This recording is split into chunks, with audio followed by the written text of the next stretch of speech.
മെനിയിലേക്ക് ഏവർക്കും സ്വാഗതം. ഇന്ന് ഞങ്ങൾ നിങ്ങളെ പരിചയപ്പെടുത്തുന്നത് കള്ളിച്ചെടികളാണ്. സാധാരണ നമ്മൾ കണ്ടുപരിചയിച്ച കള്ളിച്ചെടികളല്ല, പകരം ലോകത്തിലെ വ്യത്യസ്ത ദേശങ്ങളിൽ വളരുന്ന മനോഹരങ്ങളായ അലങ്കാര കള്ളിച്ചെടികൾ. തൃശൂർ മണ്ണൂത്തി സ്വദേശിയായ വർഗീസ് ചേട്ടനാണ് ഇവയുടെ നഴ്സറി നടത്തുന്നത്.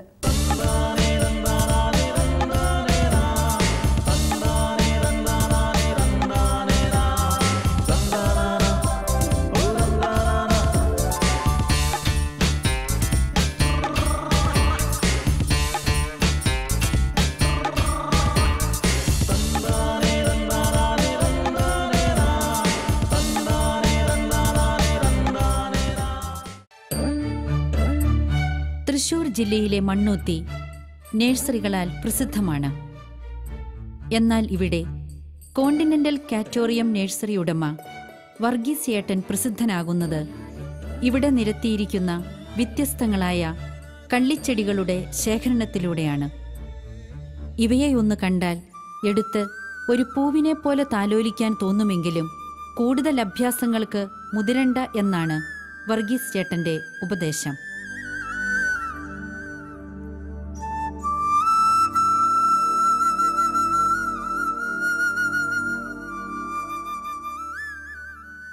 വറീസേട്ടൻ്റെ ഫാം വ്യത്യസ്തമായിട്ടുള്ളൊരു ഫാമാണ് അല്ലേ? ബാക്കി നഴ്സറികളിൽ നിന്നും വ്യത്യസ്തമായിട്ട് ഇവിടെ നിറയെ കള്ളിച്ചെടികളാണ്, അലങ്കാര കള്ളിച്ചെടികളുടെ കേരളത്തിലെ ഏക നഴ്സറി എന്ന് പറയാം അല്ലേ? എന്നോട്ടാണ് ഈ അലങ്കാര കള്ളിച്ചെടികൾ വളർത്തുവാനായിട്ട് തുടങ്ങിയത്? 20 വർഷമായിട്ട്. 20 വർഷമായിട്ട് ഉണ്ടല്ലേ? ഇതിലോട്ട് വരാനുള്ള താല്പര്യം എന്താ? ഇതിൽ വരാൻ താല്പര്യം, ഇതിനെപ്പറ്റി കുറച്ച് പഠിച്ചു. അതിനുശേഷം കേരളത്തിൽ നോക്കിയപ്പോൾ കേരളത്തിൽ ഇതിനെ പറ്റിയിട്ട് ഒരു നഴ്സറി ഇല്ല, കാക്ടസിനെ പറ്റിയിട്ട്. അപ്പോൾ നോക്കിയപ്പോൾ കേരളത്തിൽ ഇതിനൊരു വിജയസാധ്യത ഉണ്ട്. ആ പേരിൽ കേരളത്തിൽ ആരംഭിച്ചു. കേരളത്തിൽ ഒരു 15 വർഷമായിട്ട് ആരംഭിച്ചത്, 16 വർഷം. അതിന് മുന്നേ ഗുജറാത്തിലായിരുന്നു. ഗുജറാത്തിലെ നഴ്സറി ഫീൽഡ് തന്നെയാണ്. ഒരു മലയാളി ഗുജറാത്തിലെ നഴ്സറി വലിയ നല്ല നിലയ്ക്ക് നഴ്സറി നടത്തിയിരുന്നു. ലാൻഡ്സ്കേപ്പിംഗും നഴ്സറി ഒക്കെ നടത്തിയിരുന്നു. അത് ഗുജറാത്തിൽ ഒരു 10 വർഷം ഈ ഫീൽഡിലുണ്ടായിരുന്നു, ചെടികളുടെ ഫീൽഡിലുണ്ടായിരുന്നു. കുട്ടികളെ ഇവിടെ പഠിപ്പിക്കാനും വീട് ഇവിടെ സെറ്റിലാക്കാനും വേണ്ടിയിട്ട് പോകുന്നതാണ്. ഇങ്ങോട്ട് പോകുന്നല്ലേ? അപ്പം ഈ ഇത്രയും വർഷമായിട്ടുള്ള പരിചയം വെച്ച് നോക്കുമ്പോൾ കള്ളിച്ചെടികൾ കേരളീയർക്ക് താല്പര്യമാണോ? താല്പര്യമുണ്ട്, താല്പര്യമുണ്ട്. ഇത് സാധാരണ അവർ മേടിക്കുന്നത് ഇത് വളർത്തുവാനായിട്ടുള്ള ഒരു ഉദ്ദേശത്തോടെയാണ് അല്ലേ? അതായത് കുറഞ്ഞ സ്ഥലത്തും കുറഞ്ഞ പരിപാലനത്തിലും വളർത്താവുന്ന ഒരു ഐറ്റം, ലളിതമായിട്ടുള്ള. അതുകൊണ്ടാണ് കള്ളി എല്ലാവരും ഇഷ്ടപ്പെടുന്നത് അല്ലേ? എത്ര ഇനം കള്ളിച്ചെടികൾ ഇപ്പോൾ ഇവിടെ ഉണ്ട്? ഇപ്പോൾ ഇവിടെ 150-200 ഇനത്തോളം ഇപ്പോൾ ഇവിടെ കാണും. ഉണ്ടല്ലേ? നേരത്തെ ഇവിടെ കുറച്ചധികം വെറൈറ്റികളും കുറച്ച് സ്റ്റോക്ക് ഉണ്ടായിരുന്നു. ഇപ്പോൾ കുറച്ച് മാർക്കറ്റിൽ കുറച്ച് മൂവായിട്ടുള്ള ഐറ്റംസ് മാത്രമാക്കി ഒതുക്കി, കൂടുതൽ ചിലവാകുന്ന ഇനങ്ങളായിട്ട് ഒതുക്കി. അതായത് ഇപ്പോൾ 100-100 ഇനങ്ങൾ ഇപ്പോൾ ഇവിടെ ഉണ്ട്. ഇവിടെ 100-150 ഇനത്തോളം ഇപ്പോൾ സ്റ്റോക്കിലുണ്ട്. അതിലിപ്പോൾ ഒരു കണ്ടിന്യൂസ് വിൽക്കാൻ ഇപ്പോൾ സാധാരണ സെയിലിലേക്ക് ആയിട്ട് ഒരു 60-70 ഇനം കള്ളി ഓൾറെഡി എപ്പോഴും സ്റ്റോക്ക് ഉണ്ടാവും സെയിലില്. വറീസേട്ടൻ പറഞ്ഞ ഏകദേശം ഒരു 100 മേൽ ഇനങ്ങൾ ഇവിടെ ഉണ്ടെന്നാണ് അല്ലേ? ഇപ്പൊ 100 മുകളിൽ ഇനങ്ങളുണ്ട്. സ്വാഭാവികമായിട്ട് അത്രേ ഉള്ളൂ അതോ അതിലും കൂടുതലുണ്ട്? 2000 ചില്ലാനം ഇനങ്ങൾ സാധാരണ കള്ളിച്ചെടികളിൽ ഉണ്ട്. പക്ഷെ ഇവിടെ ഒരു 600-700 വെറൈറ്റി വരയ്ക്ക് ഇവിടെ ഒരു സമയത്ത് കളക്ഷൻ ഉണ്ടായിരുന്നു. അത് ഇവിടെ പലരും വന്ന് സമ്മതിച്ചിട്ടുണ്ട്, വെറൈറ്റികളും കളക്ഷൻ ഉണ്ടെന്നുള്ളത്. പക്ഷെ ഇപ്പോൾ കണ്ടിന്യൂസ് മാർക്കറ്റിൽ ഇപ്പോൾ മാർക്കറ്റ് ചെയ്യാവുന്ന പറ്റിയ വെറൈറ്റികൾ മാത്രമേ ഇപ്പോൾ ഇവിടെ മെയിൻറ്റെയിൻ ചെയ്യുന്നുള്ളൂ. സ്വാഭാവികമായിട്ട് ഇതൊരു മരുപ്രദേശത്താണ് വളരുന്നത് അല്ലേ? അതായത് കടുത്ത വേനല്, വെയിലത്ത് വെള്ളമൊന്നും ഇല്ലാതെ വേനലും മഞ്ഞും എല്ലാം കൊണ്ട് ഇവിടെ വരുമ്പോഴത്തേക്ക് ഇങ്ങനെ ഒരു പ്രത്യേകിച്ച് ഇങ്ങനെ അതായത് ചെയ്യേണ്ടി വരും. കാലാവസ്ഥ നമുക്ക് അതുപോലെ ചെയ്യാൻ പറ്റില്ല. അതുകൊണ്ട് നമ്മുടെ കാലാവസ്ഥേനെ കുറച്ച് പ്രൊട്ടക്റ്റ് ഒക്കെ ചെയ്യേണ്ടി വരും. നേരിട്ടുള്ള വെയിലത്ത് പറ്റില്ല. അവിടുത്തെ മരുഭൂമി എന്ന് പറയുമ്പോൾ അവിടെ 15-12 ഡിഗ്രി സെന്റിഗ്രേഡ് ആയിരിക്കുമ്പോൾ കേരളത്തിൽ 32-36 ഡിഗ്രി സെന്റിഗ്രേഡിൽ ഇരിക്കുന്നതുകൊണ്ട് കുറച്ച് പ്രൊട്ടക്റ്റുകൾ ചെയ്യേണ്ടി വരും. അവിടുത്തെ ഓപ്പൺ ക്ലൈമറ്റ് നമ്മുടെ ക്ലൈമറ്റ് നോക്കുമ്പോൾ നമ്മുടെയൊക്കെ പകുതി ചൂടേ അവർക്കുള്ളൂ. അവിടെ മരുഭൂമി ആണെങ്കിലും നമ്മുടെ അവിടെ മഴ കൂടുതലും ഹ്യൂമിഡിറ്റി കൂടുതലും. അതുകൊണ്ട് നമുക്ക് അതിനുള്ള പ്രൊട്ടക്ട് ചെയ്തേ പറ്റൂ, സംരക്ഷിക്കണം പ്രത്യേകമായിട്ട്. അതായത് നമ്മൾ പുറത്ത് വെയിലത്തൊന്നും എടുത്ത് വെച്ച് കഴിഞ്ഞാൽ ഇത് പറ്റില്ല, വളരത്തില്ല, കേടുവന്ന് പോകും അല്ലേ?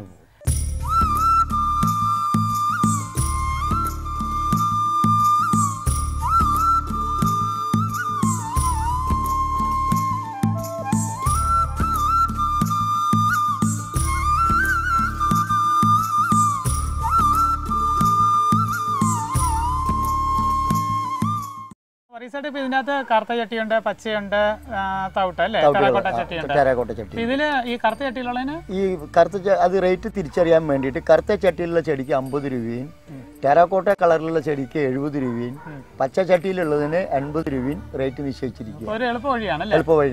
വാങ്ങിക്കുന്നവന് കൺഫ്യൂഷൻ ആവില്ല, വാങ്ങിക്കുന്നവർക്ക് എടുത്തു കൊടുക്കുന്നവരും കൺഫ്യൂഷൻ ഇല്ല അല്ലേ. ഇപ്പൊ ഒരു ചട്ടി മാറ്റി വെച്ച് കഴിഞ്ഞാലും നിറം നോക്കി പറയാൻ തിരിച്ചറിയാൻ പറ്റും, മിക്സ് ചെയ്ത് പോയാലും കുഴപ്പമില്ല, തിരിച്ചറിയാൻ പറ്റും. വളരെ നന്നായിട്ടുണ്ട്, കുറച്ച് ശാസ്ത്രീയമായിട്ടാണ് റീസേർച്ചും ചെയ്തിരിക്കുന്നത്. ഇതിപ്പോ ഞാൻ മേടിച്ചു കഴിഞ്ഞാല് ഇത് മാറ്റി നടന്ന ഒരു വർഷം വരയ്ക്കും ഈ ചട്ടിയിൽ തന്നെ ഇരിക്കാം. അത് കഴിഞ്ഞിട്ട് ഒരു വർഷം കഴിയുമ്പോൾ, അതായത് അപ്പോൾ ഒരു വർഷം കഴിയുമ്പോൾ മണ്ണൊക്കെ ഒന്ന് മാറ്റി വീണ്ടും കുറച്ചുകൂടെ വലുപ്പമുള്ള ചട്ടിയിലേക്ക് ആക്കിട്ട് കുറച്ചുകൂടെ വലുപ്പമുള്ള ചട്ടിയിലോട്ട്, വീതിയുള്ള ചട്ടിയിൽ കുറച്ചുകൂടെ വട്ടമുള്ള ചട്ടിയിലേക്ക് മാറ്റണം അല്ലേ. അപ്പൊ ഞാൻ അടിയിൽ മിശ്രിതമായിട്ട് എന്താ ഉപയോഗിക്കുന്നത്? മണ്ണ്, മണല്, ആട്ടുംകാട്ടോ അല്ലെങ്കിൽ ചാണകപ്പൊടി എന്തെങ്കിലും ഒരു മിശ്രിതം ഒരു വർഷത്തേക്കുള്ള അത്രേ വേണ്ടു. അതിന് അത് മിക്സ് ചെയ്തിട്ട് അതിലോട്ട് മാറ്റി നിറച്ചാൽ ആണല്ലേ. കുമിൾനാശിനി ഒന്നും ഉപയോഗിക്കുന്നത്? കുമിൾനാശിനി ഉപയോഗിക്കണമെങ്കിൽ കുറച്ച് ഫംഗിസൈഡ് അല്ലെങ്കിൽ ഉപയോഗിക്കാം മണ്ണിന് കൂടെ, മണ്ണിൽ നിന്നുള്ള അണുക്കളുടെ ചീലൊന്നും വരാതിരിക്കാനായിട്ടല്ലേ.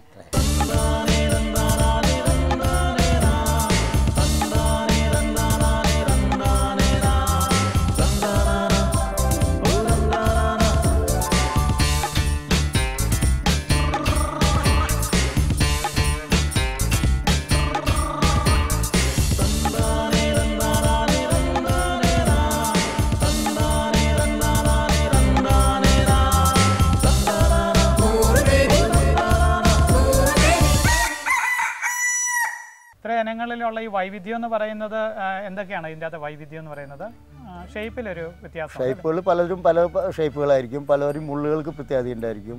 അത് ഓരോ രാജ്യത്തിൻ്റെയും ഓരോ പ്രകൃതികളും അനുയോജിച്ച് പോകുന്ന സ്വഭാവക്കാരായിരിക്കും. എന്തായാലും മറ്റുള്ള മൃഗങ്ങളിൽ നിന്ന് രക്ഷപ്പെടാൻ വേണ്ടിയിട്ടാണ് അവർക്ക് മുള്ളും കാര്യങ്ങളൊക്കെ കൊടുത്തിരിക്കുന്നത്. അതുകൊണ്ട് തന്നെ എനിക്കൊന്ന് നിറയെ മുള്ളുകളാണല്ലേ കണ്ടു കഴിഞ്ഞാൽ. അവർക്ക് പ്രൊട്ടക്ട് ദൈവം കൊടുത്തിരിക്കുന്ന ഒരു ഭാഗമാണല്ലേ. ഓരോരുത്തർക്കും ഓരോ രീതികളും ദൈവം കൊടുത്തിരിക്കുന്നു. അതായത് ഇവരെ ഉപദ്രവിക്കാതിരിക്കാൻ വേണ്ടിയിട്ട് ഇവർക്ക് മുള്ളു കൊടുത്തിരിക്കുന്നത്. ഇത് പൂവിടാറുണ്ടോ? പൂവെല്ലാം പൂവിടും, പക്ഷെ പല സമയങ്ങളിലായിരിക്കും മാത്രം. ഓരോ രാജ്യത്തിന്റെ ഓരോ സീസൺ അനുസരിച്ചായിരിക്കും ഇവിടെയും പൂവിടുന്നത്. ഇത് പല രാജ്യങ്ങളിലായിരിക്കും. ഇതിനകത്ത് ഇപ്പോൾ Mexico, Peru, Uruguay, Argentina, Bolivia ഇങ്ങനെയുള്ള രാജ്യക്കാരാണ് ഇവരെല്ലാം. ലാറ്റിൻ അമേരിക്കൻ കൺട്രികളിലാണ്. അവിടുത്തെ ഓരോ കാലാവസ്ഥയിലുള്ള പൂക്കളുടെയും ഓരോ കാലാവസ്ഥയും ഇവിടെ അതുപോലെ വ്യത്യാസമായിട്ട് പൂക്കും. ചിലർ നവംബർ ഫസ്റ്റിലായിരിക്കും, ചിലർ നവംബർ ലാസ്റ്റിലായിരിക്കും, ചിലർ ഡിസംബർ ഫസ്റ്റ് വീക്കിലായിരിക്കും, ചിലർ ജനുവരിയിലായിരിക്കും പൂക്കുക, ചിലർ ഏപ്രിലായിരിക്കും. അത് പലർക്കും പല സീസണും പല സമയങ്ങളായിരിക്കും. കായകൾ ഉൽപ്പാദിപ്പിക്കാറുണ്ട്. കായകൾ മിക്ക ചെടികളിലും പൂവിന് ശേഷം വിത്തുണ്ടാകാറുണ്ട്. ഭക്ഷ്യയോഗ്യമായിട്ടുള്ള ചില ഇനങ്ങളുണ്ട്, ചില ഇനങ്ങളിൽ ഭക്ഷിക്കാൻ തീരെ ഉണ്ടാവില്ല, അതുപോലെയുണ്ട്. ചില ഇനങ്ങളിൽ ഫ്ലഷി സീഡ് കായകളുണ്ടാവും, അത് ഭക്ഷ്യയോഗ്യമായിട്ട് കൊടുക്കാം. ചിലതിൽ ഡ്രൈ ആയിരിക്കും, അവർ ഭക്ഷിക്കാൻ പറ്റില്ല. ഒരു ചെടി നമ്മൾ വളർത്തി കഴിഞ്ഞാൽ എന്തോരം വലിപ്പത്തിൽ വരാറുണ്ട്? ഓരോ ചെടിക്കും ഓരോ ഇതിനും ഓരോ ആയുസുകൾ കൊടുത്തിട്ടുണ്ട്. അത് ദൈവനിശ്ചയാണ് അവർക്കൊക്കെ. ചിലർ 5 കൊല്ലം ജീവിക്കാവൂ എന്നുള്ള നിയമം അവർക്ക് ദൈവം കൊടുത്തിട്ടുണ്ടെങ്കിൽ 5 കൊല്ലം മാക്സിമം ജീവിക്കുള്ളൂ. ആ സമയത്ത് 500 വർഷം ജീവിക്കാനുള്ള ആയുസ് കൊടുത്തിട്ടുള്ള കള്ളിയുണ്ട്. അത് ഈ എക്വിനോകാക്ടസ് ഗ്രൂസോണി എന്ന് പറഞ്ഞൊരു ഇനം. അത് 500 വർഷം വരെ അവരുടെ കാലാവസ്ഥയിൽ ജീവിക്കുക, അവർ മെക്സിക്കോയിൽ. ഇത് എക്വിനോകാക്ടസ് ഗ്രൂസോണി ലോകത്തിൽ ഏറ്റവും അധികം ആയുസുള്ളൊരു കള്ളി. എത്ര വർഷം ഉണ്ടായി? ഇതിപ്പോ 20 വർഷത്തെ പ്രായമുള്ളത്. ഇതിന് 500 വർഷം വരയ്ക്കും ലൈഫാണ് ഇതിന്റെ നാട്ടിൽ പറഞ്ഞിരിക്കുന്നത്. എത്ര വലിപ്പം വെക്കും? ഇത് വലിപ്പം കൊണ്ട് നോക്കുകയാണെങ്കിൽ ഒരു 3 അടി 3.5 അടി ഉയരവും അത്രയും ഡയമീറ്ററും ആയിട്ട് ഇതിന്റെ വളർച്ച വരിക. അതായത് ഇനി ഒരു 10, അതായത് ഒരു 3 അടി ഡയമീറ്ററോളം 3 അടിയോളം ഡയമീറ്റർ വരും, ഒരു 3 അടി 3.5 അടി ഉയരം വരും. ഇതിനും ഇതേപോലെ റിപ്പോർട്ട് ചെയ്യേണ്ടിയൊക്കെ വരാറുണ്ടോ? റിപ്പോർട്ട് ചെയ്യണമെന്ന് നിയമം, പക്ഷെ ഇതൊരു 3 കൊല്ലം കൂടുമ്പോഴേക്കേ ചെയ്യാറുള്ളൂ. ആണല്ലേ. ഇതിന്റെ മുള്ളുകൾ വളരെ കട്ടിയുള്ളതല്ലേ? മുള്ളുകൾ കട്ടിയാണ്. പിന്നെ റിപ്പോർട്ട് ചെയ്യേണ്ട ബുദ്ധിമുട്ടുകളൊക്കെ ആലോചിച്ചിട്ട് 3 കൊല്ലം കൂടുമ്പോൾ റിപ്പോർട്ട് ചെയ്യാറുണ്ടല്ലേ.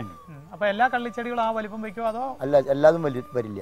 ഓരോരുത്തർക്കും ഓരോ ഹാബിറ്റും സ്വഭാവമുണ്ട്. ചിലവർക്ക് വലിപ്പമായിരിക്കും, ചിലവർക്ക് ബ്രാഞ്ചുകളായിരിക്കും, ചിലവർ ഹൈറ്റ് ആയിരിക്കും, ചില വള്ളി പോലെയൊക്കെ വരും. ചില പോലെ ഇപ്പോൾ ഗിന്നസ് ബുക്കിൽ കൊടുത്തിരിക്കുന്ന ഒരു കള്ളി കാണാം 200 വർഷത്തിൽ ലൈഫുള്ളത്. അത് അരിസോണയിലെ കാർണീജിയ ജജാൻഷിയ എന്ന് പറഞ്ഞൊരു കള്ളി. അതിന് ലൈഫ് 200 വർഷമാണ് പറഞ്ഞിരിക്കുന്നത്. അല്ല, അത് വലിയ മരം, സാഗോ ട്രീ. ഇപ്പൊ 56 അടി 58 അടി ഉയരം ഉള്ള ബ്രാഞ്ച് ആയിട്ടുള്ള കള്ളി. അത് ഒരു ഭാഗം ചത്തുകൊണ്ടിരിക്കും. 200 വർഷം ആകുമ്പോഴേക്കും ഒരു ഭാഗം ചത്ത് ഒരു ഭാഗം ജീവിച്ചെങ്ങനെ ഇരിക്കും. പക്ഷെ ലൈഫ് 200 വർഷമാണ് അദ്ദേഹത്തിന്. ആണല്ലേ? ഈ കള്ളിച്ചെടികൾ ഇപ്പൊ ഇതുപോലെ ഉള്ളതുകൊണ്ട് അല്ലാതെ തന്നെ ഇതിൽ വേറെ ഏതെങ്കിലും രീതിയിൽ ഇത് വളർത്താണ്ട് ഗ്രാഫ്റ്റിംഗ് അങ്ങനെയൊക്കെ? ഗ്രാഫ്റ്റിംഗ് ഉണ്ട്. ഈ കള്ളിച്ചെടികളിൽ തന്നെ വേറെ പല ഹാബിറ്റുകളുണ്ട്. ഇലകളുള്ള കള്ളിച്ചെടികളുണ്ട്, ഇലകളുണ്ട്. നമുക്ക് കണ്ടാൽ മറ്റു ചെടികളെന്ന് തോന്നും. അതുപോലെ ബോഗൻവില്ലർമാര് ഇലയും പൂവും മുള്ളൊക്കെ ഉള്ള ചെടിയുണ്ട്, കള്ളിച്ചെടിയിലുണ്ട്. ഗ്രാഫ്റ്റിംഗ് ചെയ്യാറുണ്ട്? ഗ്രാഫ്റ്റിംഗ് ചെയ്യും. ആണല്ലേ? ഗ്രാഫ്റ്റിംഗ് ഇതിൽ കുറച്ചും കൂടെ ബുദ്ധിമുട്ടുള്ളതാണോ എളുപ്പമാണോ? ഗ്രാഫ്റ്റിംഗ് വളരെ സിമ്പിളാണ്. വളരെ സിമ്പിളാണ്.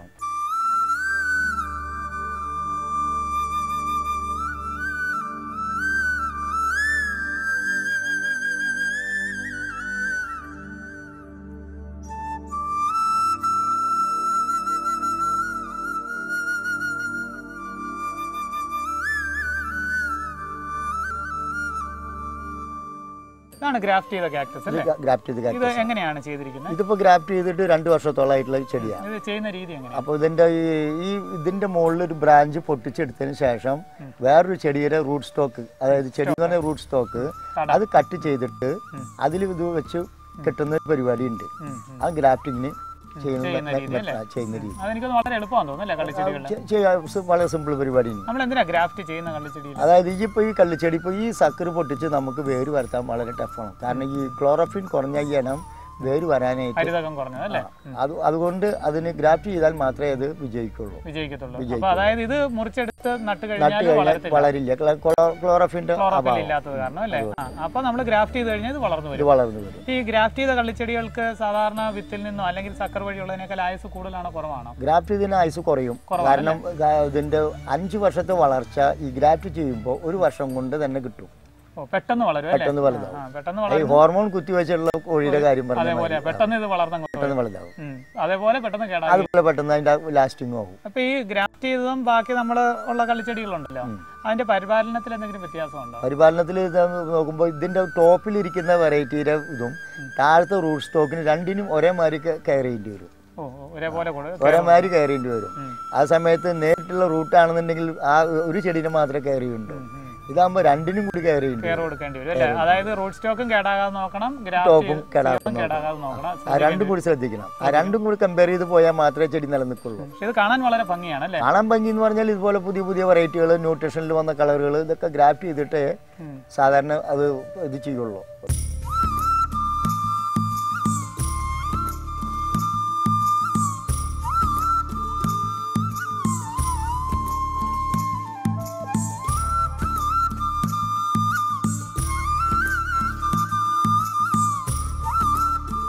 പരീസേട്ടൻ പറഞ്ഞതുപോലെ തന്നെ ഇതിന് ബാക്കി ചെടികളെ വെച്ച് നോക്കുമ്പോൾ വളരെ ലളിതമായിട്ടുള്ള പരിപാടി, ലളിതമായുള്ള ശുശ്രൂഷ മതി. പിന്നെ നമുക്കിപ്പോൾ ഒരു 10 ദിവസത്തേക്ക് പുറത്തേക്ക് പോകണം എന്ന് വിചാരിച്ചാൽ കള്ളിച്ചെടിയാണെങ്കിൽ നമുക്ക് ചിന്തകൾ വേണ്ട. കാരണം 10 ദിവസം കഴിഞ്ഞ് നനച്ചാലും അത് കുഴപ്പമില്ല. അതായത് കൂടുതൽ നനച്ച് സ്നേഹിക്കരുത്. അതെ, കൂടുതൽ ചിന്തിച്ച് വിഷമിക്കും വേണ്ട ഈ ചെടിയെ പറ്റിയിട്ട്. കാരണം അധികം ഡിസീസുകൾ വരുന്നില്ല, അസുഖങ്ങൾ കുറവാണ്. കൂടുതൽ നനച്ചു കഴിഞ്ഞാലാണ് പ്രശ്നം. നന അധികമായാലും ദോഷം, നന കുറഞ്ഞാലും ദോഷം. പിന്നെ ഇൻസെക്ട് ചിലപ്പോൾ വല്ല അറ്റാക്ക് ചെയ്തിരിക്കും. പക്ഷെ ചില കള്ളികളെ ഇൻസെക്ട് അറ്റാക്ക് ചെയ്യുന്നത് ഉർവശി ശാപോപകാരം എന്ന് പറഞ്ഞ മാതിരി അവർക്ക് കൂടുതൽ പ്രചോദനം കിട്ടും. ഇൻസെക്ട് കട്ട് ചെയ്ത് പോയാൽ ചിലപ്പോൾ കൂടുതൽ ബ്രാഞ്ചുകൾ വരാൻ സാധ്യതയുണ്ട്, ശിഖരങ്ങൾ ഉണ്ടാവും. ചിലവർക്ക് ശിഖരങ്ങൾ ഉണ്ടാവണമെങ്കിൽ നമ്മൾ ആർട്ടിഫിഷ്യലായിട്ട് കട്ട് ചെയ്യേണ്ടി വരും. ഇൻസെക്ട് കട്ട് ചെയ്താണെന്നുണ്ടെങ്കിൽ അത് നാച്ചുറലായിട്ട് തന്നെ ശിഖരങ്ങൾ നമ്മൾ തന്നെ ചെയ്യാതെ വരും. അത് അവരുടെ ആ ധർമ്മം അവർ നിർവഹിക്കും. സ്വാഭാവികമായിട്ട് ഇത് ശിഖരങ്ങൾ ഇടാറുണ്ടോ? ചില വെറൈറ്റികൾക്ക് ശിഖരങ്ങൾ ഇടാൻ ബുദ്ധിമുട്ടാണ്. അപ്പൊ ഇതിന്റെ സ്വാഭാവിക പ്രജനനം എന്ന് പറയുന്നത് അതായത് വളർത്തിയെടുക്കുന്നത് വിത്തുകളാണോ? വിത്തുകളുണ്ട്. പിന്നെ കട്ടിങ്സ്, ചില ചെടികൾ കട്ടിങ്സ്, ചിലർക്ക് ഓഫ്സെറ്റ് സൈഡ് ഇലകൾ പിരിച്ചു വെക്കല്, സൈഡിൽ നിന്ന് ബ്രാഞ്ചുകൾ പിരിച്ചു വെക്കല്, അങ്ങനെ പല വിധത്തിലും വിത്തുകൾ ഉപയോഗിക്കുന്നുണ്ട്, കട്ടിങ്സ് ഉപയോഗിക്കുന്നുണ്ട് അല്ലേ? കട്ടിങ്സ് വെച്ച് കഴിഞ്ഞാൽ ശകരങ്ങള് മുറിച്ച് നടാവുന്നത്. അപ്പോൾ ഉദാഹരണം പറയുകയാണെന്നുണ്ടെങ്കിൽ ഇപ്പോൾ ട്രൈക്കോസീറസ് അത് കട്ടിങ്സ് വെച്ചിട്ട് ചെടി ഉണ്ടാക്കും. സീഡിൽ കൂടി ഉണ്ടാക്കാം, പക്ഷെ കട്ടിങ്സ് വെച്ചിട്ട് ആ ചെടി ഉണ്ടാക്കും. അതേപോലെ സമയത്ത് മമിലേറിയ വെറൈറ്റികളാണെങ്കിൽ അവർക്ക് ബ്രാഞ്ചുകൾ ഉണ്ടാവും. ബ്രാഞ്ചുകൾ സൈഡിൽ നിന്നുള്ള അതെടുത്ത് ശരിയാക്കാം.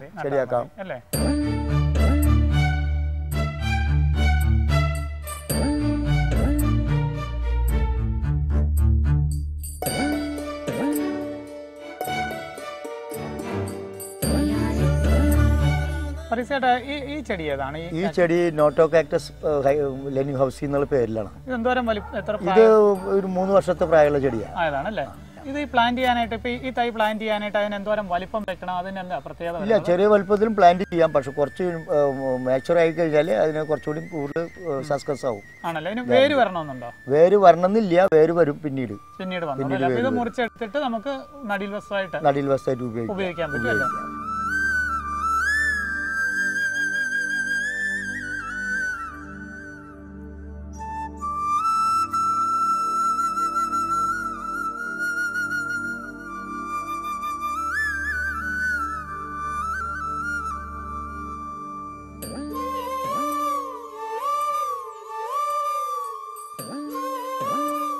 ചേട്ടാ ഇത് കണ്ടോ, ഇത് കായാണോ പൂവാണോ? ഇത് പൂക്കളാണല്ലേ. ഇതിപ്പോ ഇത് ഏതനം കള്ളിച്ചെടി? ഇത് മാമിലേറിയാണ് അല്ലേ. ഇതിപ്പോ പൂടുന്ന സമയമാണോ? ഇതിന്റെ ഈ സീസൺ, ഈ ചെടിയുടെ സീസണാണ് ഇപ്പോ. ഇത് ഈ ചെടികളെല്ലാം ഇപ്പൊ പൂക്കും. മാമിലേറിയ അല്ല ഇപ്പൊ പൂടുന്ന? അല്ല, എല്ലാ മാമിലേറിയ ഇല്ല. ഈ ഒരു വെറൈറ്റിക്ക് ഇപ്പൊ എല്ലാ സമയത്തും പൂവായിരിക്കും. ഈ സമയത്ത് പൂവുണ്ടാവും. പൂവിന് എത്ര ആയുസുള്ള ചെടിയില്? പൂവിന് 2 ദിവസം 4 ദിവസം അങ്ങനെ പല ചെടികളിലും പല ടൈമുകളാണല്ലേ. ഇത് തേനീച്ചയൊക്കെ വരും അതിന്റെ അടുത്ത്? തേനീച്ച വരും, ചില സമയത്തൊക്കെ വരും. ഇതിനകത്ത് തേനീച്ച വരും. ആണല്ലേ. തേനീച്ച വരും. സുഗന്ധമുള്ള പൂക്കളാണോ? അല്ല, പൂക്കൾക്ക് സുഗന്ധമില്ല. എപ്പോഴാണ് ഇത് വിരിയുന്നത്? ഇത് പകല് ഒരു 10 മണിയാവുമ്പോ വിരിയും. വൈകിട്ട് ഒരു 4 മണി 5 മണിയാകുമ്പോ അടഞ്ഞു പോവുക ചെയ്യുന്നത്.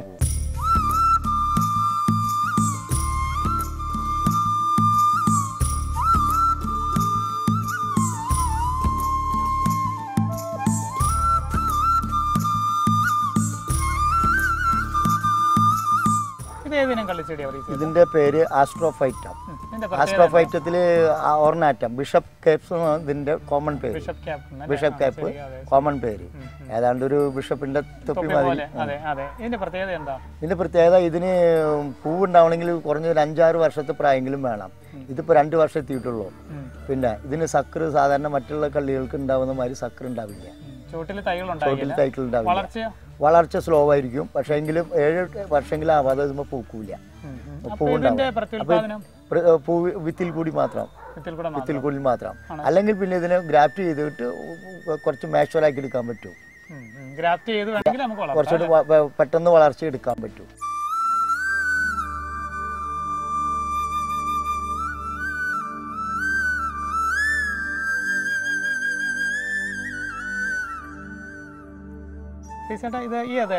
ഇത് ജിംനോകാൽസിയം.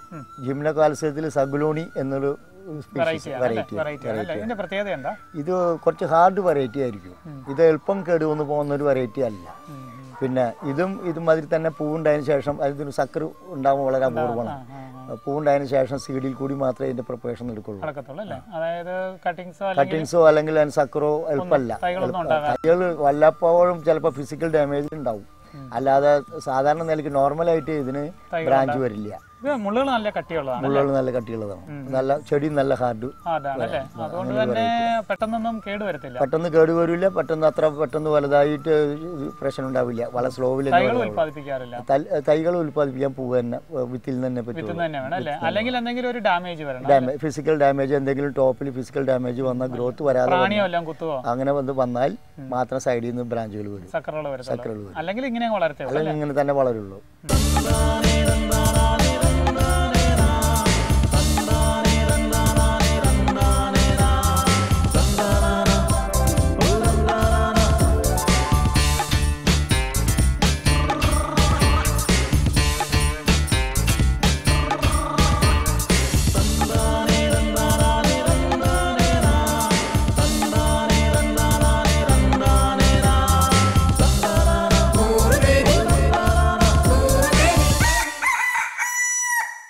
വർഗീസേട്ടാ, ഇവിടെ ഇരിക്കുന്ന കള്ളിച്ചെടികൾ കണ്ടു കഴിഞ്ഞാൽ ഓരോന്നിനും ഓരോ രൂപമാണ് അല്ലേ? പല വിധത്തിൽ. ചിലത് നീളമുള്ളത്, ബോൾ പോലെ ഇരിക്കുന്നത്, ചിലന് നക്ഷത്രത്തിന്റെ അല്ലേ? ഇതെല്ലാം നമ്മളുടെ ഇവിടെ ഒരു അലങ്കാരമാണ് അല്ലേ? അലങ്കാരമായിട്ടാണ് എല്ലാവരും ഇപ്പൊ കള്ളിച്ചെടി ഉപയോഗിക്കുന്നത്. നമ്മളൊരു വീട്ടിലോട്ട് കള്ളിച്ചെടി മേടിച്ചു കഴിഞ്ഞാൽ വീട്ടില് ഇത് അതായത് അവിടുത്തെ അന്തരീക്ഷത്തിൽ എവിടെയാണ് വെക്കാൻ പറ്റിയത്? സാധാരണ ഇപ്പോൾ ഇവിടുന്ന് വാങ്ങിച്ചു കൊണ്ടുപോകുന്നവരെല്ലാം ചോദിക്കുമ്പോൾ പറയാം അവർ സിറ്റ് ഔട്ടിൽ വെക്കുന്ന പറയുന്നത്. സിറ്റ് ഔട്ടിലോ അല്ലെങ്കിൽ ഒരു ബെഡിനകത്ത് അവർ നട്ടുവെക്കുക. അല്ലെങ്കിൽ ചിലർ അത് കുറച്ച് പ്രൊട്ടക്ട് ചെയ്തിട്ട് മുകളിൽ വീടിൻ്റെ ടെറസിൻ്റെ മുകളിൽ എന്തെങ്കിലും ഒരു പോളി ഹൗസ് പണിതിട്ട് അതിനകത്ത് വയ്ക്കുന്നവരും ഉണ്ട്. ഉണ്ടല്ലേ? സാധനം വെക്കുന്നത് വീടിന്റെ സിറ്റ് ഔട്ട് 1, 2, 4 ഒക്കെ വാങ്ങിക്കുന്നവർ വീടിന്റെ സിറ്റ് ഔട്ടിലോ അല്ലെങ്കിൽ ബാൽക്കണിയിലോ അങ്ങനെയുള്ള സ്ഥലങ്ങളിലാണ് കള്ളിച്ചെടി വെക്കുന്നത്. മഴ കൊള്ളാൻ പാടില്ല. മഴ പാടില്ല എന്നല്ല, മഴ അധികം കൊള്ളാൻ പാടില്ല. ഒരു മഴ 2 മഴയൊന്നും പ്രശ്നമില്ല. കൂടുതൽ മഴ വന്നു കഴിഞ്ഞാൽ ബുദ്ധിമുട്ടായിരിക്കും. കാരണം ഇവരുടെ നാട്ടിൽ മഴ അധികം ഇല്ലാത്ത രാജ്യക്കാരാണ്. അവിടുത്തെ കാലാവസ്ഥ അനുസരിച്ച് അവർ വെള്ളം സ്റ്റോർ ചെയ്യണം. പക്ഷെ അത് ഇവിടെ അധികം വെള്ളം കൊടുത്തു കഴിഞ്ഞാൽ അവർക്ക് സ്റ്റോർ ചെയ്യാൻ അവർക്ക് കപ്പാസിറ്റി അവർക്ക് കൂടിപ്പോയാൽ അവർ ചീഞ്ഞു പോകും. അപ്പൊ ഇതിന്റെ അകത്ത് ഇലകളില്ല, തണ്ട് മാത്രമേ ഉള്ളൂ. നിറയെ വെള്ളമാണല്ലേ? ഫ്ലഷ് തന്നെ, എല്ലാ ഭാഗവും ഫ്ലഷ് തന്നെ ആണല്ലേ? നിറയെ വെള്ളം സ്റ്റോർ ചെയ്ത് ആണല്ലേ?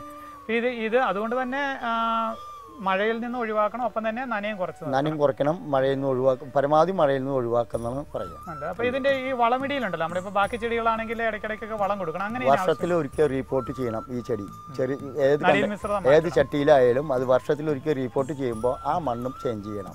വളം അധികം പ്രധാനമല്ല, ആ പുതിയ മണ്ണായിട്ട് വന്നാൽ മതി. അതിനുള്ള എലിമെന്റ്സും അതിനുള്ള മിനറൽസ് ഈ കള്ളിക്ക് ആവശ്യം വരുള്ളൂ. സൂര്യപ്രകാശത്തിന്റെ അളവ്, അതായത് വളർത്തുന്നിടത്തുള്ള അളവ്, അതിനെക്കുറിച്ച് പറയുകയാണെങ്കിൽ ചില വെറൈറ്റി കള്ളികൾക്ക് സൂര്യപ്രകാശം കൂടുതൽ പാടില്ല.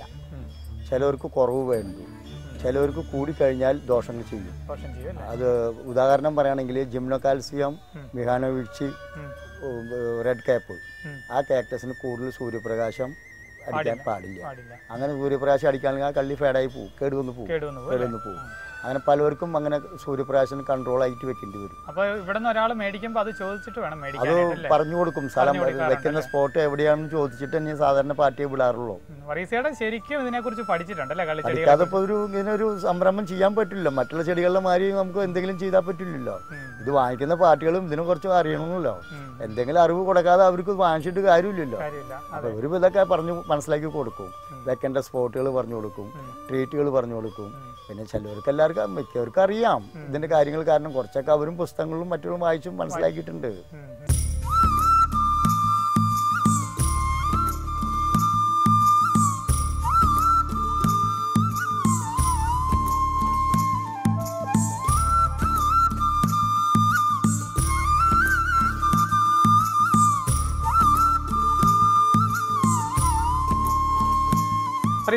ഈ കായുള്ള ഇനം അതേതാണ്? അത് ഫെറോ കാക്ടസ് ഹോറിഡസ് എന്നുള്ള പേരിലാണ്. ആണല്ലേ? അതാ കായ് അതിന്റെ സീഡാണ്. അതിനകത്ത് ഒരു 200-300 സീഡ് ഉണ്ടായിരിക്കും ആ കായ്ക്കകത്ത്. ആണല്ലേ? ആ സീഡ് ഇട്ടിട്ട് ആ ചെടി ഉണ്ടാക്കാൻ പറ്റുള്ളൂ. അതുമ്പോൾ സക്കർ, മറ്റുള്ള സക്കർ വരും. മുള്ളുകൾ വളരെ പ്രത്യേകതയല്ലേ? മുള്ളുകൾ എന്നാൽ ഹോറിഡസ് ഒരു ചൂണ്ടൽ മാതിരി ഇരിക്കും അതിന്റെ. ആണല്ലേ? കൊണ്ടുകഴിഞ്ഞാലും നല്ല വേദനയും തന്നെയല്ല, നല്ല ബലം ഉണ്ടായിരിക്കും. നമ്മളിപ്പോ കള്ളിച്ചെടികൾ എടുത്തു മാറ്റുമ്പോഴും കൈകാര്യം ചെയ്യുമ്പോഴും വളരെ ശ്രദ്ധിക്കണം. കാരണം ഈ മുള്ളുകൾ വളരെ ഷാർപ്പാണ്. എല്ലാവരുടെയും മുള്ളുകൾക്ക് ഷാർപ്പ് ഉണ്ടാവും. ആണല്ലേ? ഇത് ശ്രദ്ധിക്കാനായിട്ട്. മുള്ള് കൊണ്ടു കഴിഞ്ഞാൽ വിഷമില്ല, നമുക്ക് മേലുള്ള മുറിവ് മുറിവുണ്ടാക്കും അല്ലേ? വിഷം അങ്ങനെയൊന്നും ഇല്ല അല്ലേ? കള്ളികൾക്ക് വിഷമില്ല. ഏതിനാ കള്ളിച്ചെടിയാ? അത് സീറസ് പെരുവിയൻ എന്നുള്ള പേരിലാണ് ആ കള്ളി. അതായത് പെരുവിയൻ എന്ന് പറഞ്ഞ സ്ഥലത്തെ ഒരു സീറസ് പെരുവിയൻ ഇതല്ല. ഇതിന്റെ കളിച്ചെടികളുടെ പേരുകളെല്ലാം വളരെ ഓരോ നാടിനെ സംബന്ധിച്ചുള്ള ഇത് ആയിരിക്കും. പിന്നെ അതിന്റെ ബ്യൂട്ടി, അതിന്റെ മുള്ള്, അതിന്റെ ഘടനകൾ ഇതൊക്കെ വെച്ചിട്ടായിരിക്കും ലാറ്റിനിൽ പേര്. ലത്തീൻ പേരുകളാണ് കളിച്ചെടികൾക്ക് വരുന്നത്, എല്ലാം ലത്തീൻ പേര്. ഈ ചെടികൾക്കൊക്കെ ലത്തീൻ പേര് വരാനുള്ള കാരണം എന്താ? ലാറ്റിൻ അമേരിക്കയിലാണ് ഇതിന്റെ പേരുള്ള പാർട്ടികളുടെ മെയിൻ ആസ്ഥാനം, ഹെഡ് ക്വാർട്ടേഴ്സ്. അതുകൊണ്ട് അവരുടെ അവിടെ നിന്നുള്ള പേരുകൾ നിശ്ചയിക്കും. ഇത് ലോകം മുഴുവൻ ഈ പേര് തന്നെയാണ്. എല്ലാവരും ഈ പേര് പറഞ്ഞാൽ എവിടെയും ആർക്കും എവിടെയും ഈ സാധനം ഐഡന്റിഫൈ ചെയ്യാനായിട്ട് പറ്റുമല്ലോ. ഇത് എവിടെ നിന്നാണ് ഇതെല്ലാം ശേഖരിക്കുന്നത്? ഇപ്പോൾ ഇന്ത്യയിൽ ഇപ്പോൾ പല സ്റ്റേറ്റുകളിൽ നിന്നായിട്ട്, ഇപ്പോൾ മഹാരാഷ്ട്രയിൽ നിന്നുണ്ടാവും, ഇതിൽ ഗുജറാത്തിൽ ഉണ്ടാവും, വെസ്റ്റ് ബംഗാളിൽ ഉണ്ടാവും, ഒറീസയിൽ ഉണ്ടാവും. അങ്ങനെ പല സ്ഥലങ്ങളെല്ലാം ചുറ്റിക്കറങ്ങാതെ പിന്നെ സാധനം അവിടെ നിന്ന് സെലക്ട് ചെയ്യാൻ പറ്റില്ല. അതായത് ഒരെനം ഒറീസയിൽ നിന്ന് കിട്ടിയാൽ വേറൊരെനം ഗുജറാത്തിൽ നിന്ന്. അങ്ങനെയാണ് ഇതിന്റെ. നോർത്ത് ഈസ്റ്റിലോട്ടൊക്കെ പോകാറുണ്ട്. നോർത്ത് ഈസ്റ്റിലും പോകാറുണ്ട് അല്ലേ? ഓരോ ഇനം ഡാർജിലിംഗ് സൈഡിൽ പോകാറുണ്ട്. ഇതിന് വേണ്ടിയിട്ട്, ഇത് കളക്ഷന് വേണ്ടിയിട്ട് പോകാറുണ്ടല്ലേ? ഒരു പുതുതായിട്ട് ഒരു സംരംഭകൻ വരികയാണെങ്കിൽ ഇവിടെ നിന്നെല്ലാം വേണം ഇത്, ഈ ഇനങ്ങളെല്ലാം ശേഖരിച്ച് ഇന്ത്യയുടെ എല്ലാ സ്റ്റേറ്റുകളിൽ നിന്നും എല്ലാം കളക്ട് ചെയ്തിട്ട് ഒരു കൊടുക്കുകയില്ല, അത് ഒരു സ്ഥാപനത്തിൽ കൊണ്ടുവരിക. അങ്ങനെ വന്നിട്ട് ഇവിടെ നിന്ന് ഡിസ്ട്രിബ്യൂട്ട് ചെയ്യണു. അപ്പോൾ വാങ്ങിക്കുന്നവർക്ക് ഇപ്പോൾ ഡാർജിലിംഗിലേക്കോ അല്ലെങ്കിൽ ഒറീസയിലേക്കോ ഗുജറാത്തിലേക്കോ പോകേണ്ട, ഇവിടെ തന്നെ വാങ്ങിക്കാൻ ലഭിക്കുന്നു എന്നുള്ള ഒരു ഗുണമുണ്ട്, വാങ്ങിക്കാനുള്ള ഗുണമുണ്ട് അല്ലേ? ഇതിൻ്റെ അകത്ത് അതായത് കള്ളിച്ചെടികൾ എന്ന് പറയുന്നത് ഒരു പ്രത്യേക സൃഷ്ടി തന്നെയാണ് അല്ലേ? സൃഷ്ടി ദൈവത്തിന്റെ ഒരു വികൃതി. അതായത് അങ്ങനെയുള്ള ഒരു ഡെസേർട്ട് ഏരിയയിലുള്ള ചെടി, പക്ഷെ അവർക്ക് പ്രൊട്ടക്ഷൻ കൊടുക്കാൻ വേണ്ടിയിട്ട് ദൈവം തന്നെ അവർക്ക് മുള്ളു കൊടുത്തിരിക്കുന്നു. അല്ലെങ്കിൽ അവരുടെ വംശം നശിച്ചു പോകും മുള്ളില്ലെങ്കിൽ. ആണല്ലേ? ഇതിൻ്റെ അകത്ത് അതായത് ഇതിൻ്റെ അകത്ത് ഒരു ദൈവാനുഭവം പോലെ അങ്ങനെ എന്തെങ്കിലും വർഗീസിയേട്ടന് തോന്നിയിട്ടുണ്ട്? അതായത് ഒരു ദൈവത്തിന്റെ ഒരു അനുഗ്രഹം ഉള്ളതായിട്ട് എന്തെങ്കിലും? അനുഗ്രഹം ഉള്ളതുകൊണ്ടാണല്ലോ ഇതിങ്ങനെ എൻ്റെ കയ്യിലും ഇതുപോലെ ഞാൻ ഇത്രയും ക്ലിയർ ആയിട്ട് ഇതിനെ പറ്റിയിട്ട് റിസർച്ച് പോലെ ചെയ്തുകൊണ്ടിരിക്കുന്നതും ഇത് വിജയിച്ചു പോകുന്നതും ദൈവാനുഗ്രഹം ഉള്ളതുകൊണ്ടാണല്ലോ. സാധാരണ നേഴ്സറിക്കാരും കാരണം ഇതിന് മുന്നേ പലരും ചെയ്തിട്ട് ഇതുവരെയും വിജയിക്കാതെ പോയിട്ടുള്ള ഫീൽഡും കൂടി അത് ആണല്ലേ? പലരും ഇതിന് മുന്നേ എന്നേക്കാൾ മുന്നേ പലരും കള്ളിയെ പറ്റിയിട്ട് ഇവിടെ നോക്കിയിട്ടുണ്ട്, പക്ഷെ അത് വിജയിക്കാതെ പോയിട്ടുണ്ട്. ഞാൻ വന്നിട്ട് ദൈവാനുഗ്രഹം കൊണ്ട് തന്നെ ഒരു കണക്കിന് ദൈവം തന്നിട്ടുള്ള അറിവുകൾ വെച്ചിട്ട് നമ്മൾ ചെയ്തു വിജയിച്ചു പോകുന്നുണ്ടല്ലേ? വർഗീസിയേട്ടന്റെ സംസാരത്തിൽ നിന്ന് ഒരു അടിയുറച്ച ദൈവവിശ്വാസിയാണെന്ന് ഞങ്ങൾക്ക് തോന്നുന്നുണ്ട്. തീർച്ചയായും. ഞങ്ങളിങ്ങ് വരുന്ന വഴിക്ക് ഗീവർഗീസ് പുണ്യാളന്റെ പള്ളി കണ്ടു. ഇവിടെ വന്നപ്പം വർഗീസിയേട്ടന്റെ പേരും ഇത് തമ്മിൽ എന്തെങ്കിലും ബന്ധമുണ്ടോ? ബന്ധമുണ്ട്, ചെറിയൊരു ബന്ധമുണ്ട്. ആ പുണ്യാളന്റെ പേര് എനിക്ക് വരാൻ കാരണം ഒരു ചരിത്രം ഉണ്ട് എൻ്റെ പിന്നിൽ. അതായത് ഞാൻ അമ്മ 7 മാസം ഗർഭിണിയായിരിക്കുന്ന സമയത്ത്, എന്നെ ഗർഭം ധരിച്ചിരുന്ന സമയത്ത് അമ്മേനെ ഒരു പാമ്പ് കടിച്ചു. ആ പാമ്പ് കടിച്ചതിൽ നിന്ന് ഒന്നുകിൽ അമ്മ രക്ഷപ്പെടും, അല്ലെങ്കിൽ കുട്ടി രക്ഷപ്പെടും, അല്ലെങ്കിൽ കുട്ടി അമ്മയും മരിക്കും എന്നുള്ള ഒരു കണ്ടീഷൻ വന്നപ്പോൾ അപ്പനൊരു വഴിപാട് നടന്നതാണ്. ഗീവർഗീസിൻ്റെ ഒരു രൂപം പള്ളിയിലേക്ക് കൊടുക്കാവുന്നു, ജനിക്കുന്ന മകൻ്റെ പേര് വർഗീസ് എന്നുള്ളതാക്കാവുന്നു. അങ്ങനെയുള്ള പേരാണ്. അതാണ്. അപ്പോൾ ശരിക്കും ഒരു ഗീവർഗീസ് പുണ്യാളന്റെ ഒരു അടിയുറച്ച വിശ്വാസിയാണ്. തീർച്ചയായിട്ടും ആ വിശ്വാസമാണല്ലോ ഞാൻ എന്തെങ്കിലുമൊക്കെ പള്ളിക്ക് അതിന് വേണ്ടി എന്തെങ്കിലും ചെയ്യും. ഇവിടെ നിന്നുള്ള പൂവൊക്കെ അവിടെ കൊടുക്കാറുണ്ട്. പൂവൊക്കെ കൊടുക്കാറുണ്ട്.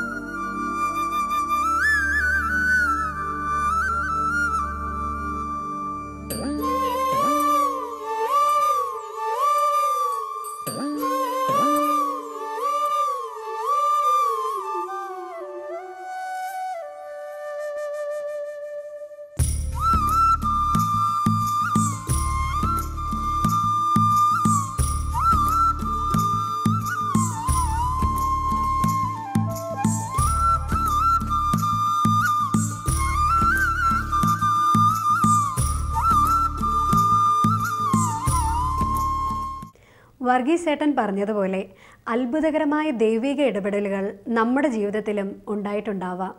എല്ലാത്തിനും നമുക്ക് ദൈവത്തിന് നന്ദി പറയാം. വിളവിൻ്റെ നൂറുമേനിയുടെ ഈ എപ്പിസോഡ് ഇവിടെ പൂർണ്ണമാകുന്നു. തികച്ചും വ്യത്യസ്തമായ കൃഷിയും കൃഷിരീതികളും അനുവർത്തിക്കുന്ന കർഷകർ ഞങ്ങളുമായി ബന്ധപ്പെടുക. ടു ദ പ്രൊഡ്യൂസർ, വിളവിൻ്റെ നൂറുമേനി, Shalom television, Peruvannamuzhi PO, Kozhikode 673528.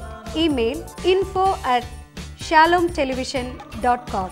Phone 0496 266 4688. അടുത്തയാഴ്ച മറ്റൊരു കാർഷിക വിഷയവുമായി നമുക്ക് വീണ്ടും കണ്ടുമുട്ടാം.